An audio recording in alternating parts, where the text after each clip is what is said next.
यकतारी चपड़ी जो बेताज बादशाह उस्ताद जलाल खान चांडियो जेको 10 जनवरी 2001 ते वफ़ात करे वियो खेसि ख़राज तहसीन पेश कंदे अॼु उन जी ज़िंदगीअ ते असां मुख़्तसर नज़र विझंदासीं।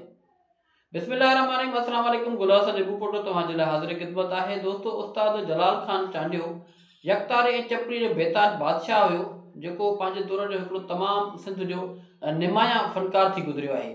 उस्ताद जलाल खान चांडियो फैज़ मोहम्मद चांडियो के घर में नौशहर फिरोज के भरसा फुल शहर के एक ॻोठ में ॼाओ हुयो।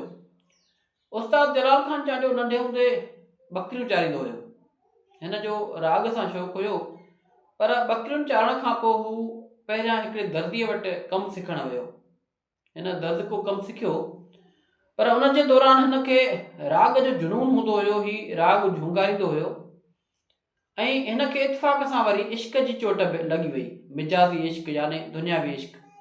जॾहिं त राग जे तरफ़ लाड़ो हिन जो अॻु में बि हुयो, उन जे करे हिन बाक़ाइदा राग जी सिख्या मीरपुर माथेरे जे मशहूर रागी उस्ताद अलीगुल महर खां सिखी।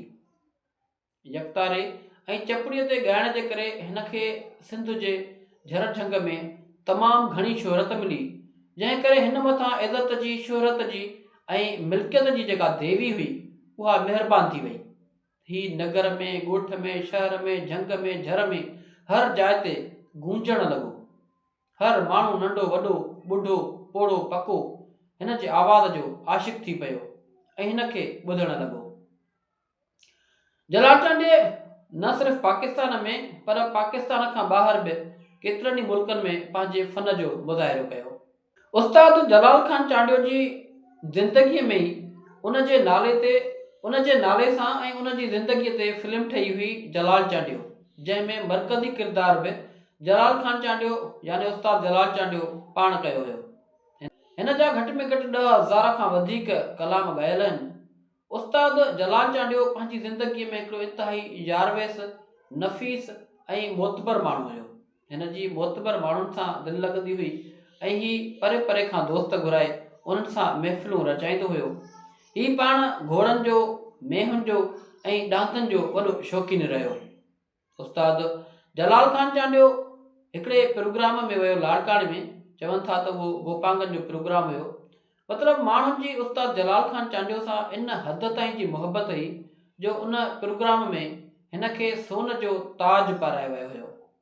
उस्ताद जलाल खान चांडियो पंहिंजी ज़िंदगीअ जे आख़िरी अरसे में गुर्दनि जी बीमारी सां यानी किडनीज़ बुकियुनि जी बीमारी सां झेड़ींदो रहियो ऐं काफ़ी अरसो बीमार रहण खां पोइ आख़िरकार 10 जनवरी 2001 ते असां खां हमेशह जे लाइ सिर्फ़ु जिस्मानी तौर अलविदा करे वियो, पर हुन जो आवाज़, हुन जी गूंज, हुन जी ललकार, हुन जो पड़ाडो, हुन जी यकतारो, हुन जी चपड़ी ऐं हुन जो आवाज़, हुन जूं कैसेटूं, हुन जा कलाम, हुन जा दोहीड़ा, हुन जा लफ़्ज़ ऐं उन्हनि में शाइरी अॼु बि असां सां मौजूदु आहिनि।